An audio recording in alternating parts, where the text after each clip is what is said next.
Hey guys, good morning. Eagle Trading checking in. It's Tuesday. No market opening yesterday. Our stock pick last week, continues to surge. Getting a little stretched out here. Got as high as 1690. It's kind of forming a little bit of a bearish rollover here, but look at the move we made from when I said it was really strong in the nines. The other day it was somewhere in this pullback area intraday where it just looked powerful on the reversal, and then look at the move now. You have a pretty much almost a double from the baseline low here. Almost actually have a triple from here, but almost a double from our channel break. So CAN looks strong, but can't chase here. AMC and GameStop gapping up. Don't chase those as well. Palantir pulling back to kind of a channel line resistance level on earnings.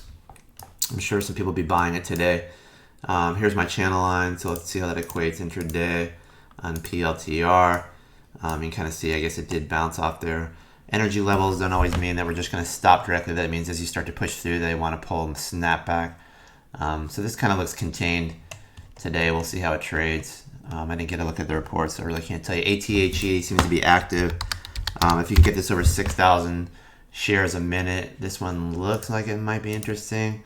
And we're just trying to find them before they bust out to the upside and not chase them. It has a little bit of interesting curl, and you got expansion on the moving averages with a 2050 cross. So just keeping an eye on this, because once it does blow through, if it blows through that 250, we can certainly make a run at the 350 area. So we're trying to find them before they move. I think it averages 1.9 million shares a day for the last 10 days, if I'm not mistaken. So we're doing the math. I think that if we can get above 6,000 shares a minute on average, this thing could be on our radar for an active move to the top side.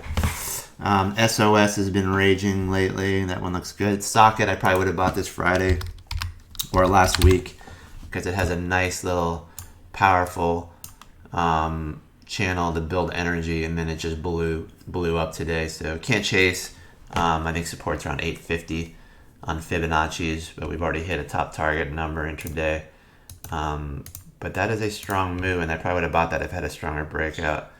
So 850, like I said, is the first support area. It already hit 1080, was one of my targets. Actually went through there. So I can't chase that one. I'm looking for stuff that hasn't moved yet. Alibaba looks like it's trying to figure out some direction here.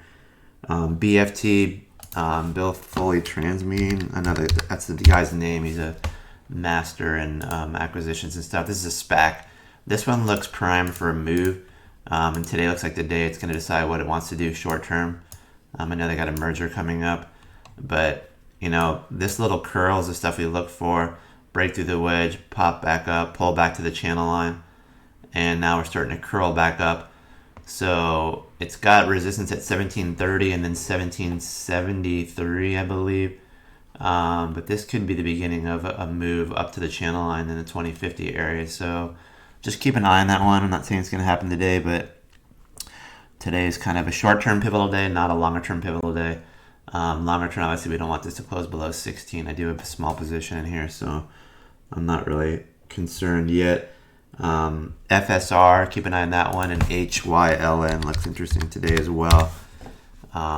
Just kind of pushing through that 200-day and doing a normal Fibonacci retracement from this pullback. So far, so good. Nothing overdone. It held the 50% retracement. I know it looks a little bit spotty here with all the after hours shade, but you can see this big pop up.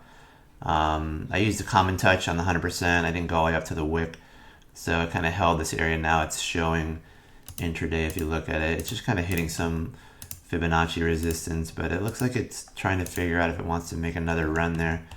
Looks like we kind of hit the 78.6, and then we hit a little bit of a non-Fibonacci resistance level at 1940, and it's kind of pulling back.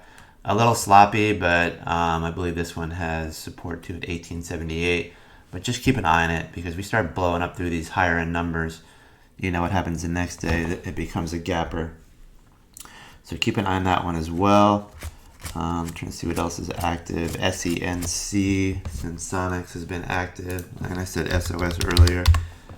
Let's see what we're looking at here on the 1 year daily on SENS. I said C, but SENS. I mean, it's got a nice Little pattern in here, breakout. Yeah, let's keep an eye on that one as well. Not really sure what our target price can do. I mean, once you see the 10 bagger, we've already hit 44 cents to 440, so you've already had from the original low, nice pop to the upside, 84 cents. I don't know, this one looks interesting too as well. SENS breaking above the recent highs, so continuing its move. Maybe if you look at this on a 20-day, 20-minute chart, we can kind of get an idea of what kind of power this thing can generate.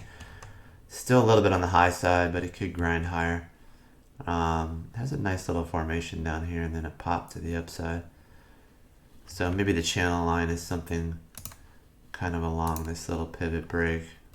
Why is it not holding there? Like this. And then let's see where that comes as far as our top pivot. So intraday, this might make an interesting trade if we can kind of pull back a little bit. Let me see where we at intraday here. Today on the 1 minute chart. Market's going to open in about 15 minutes.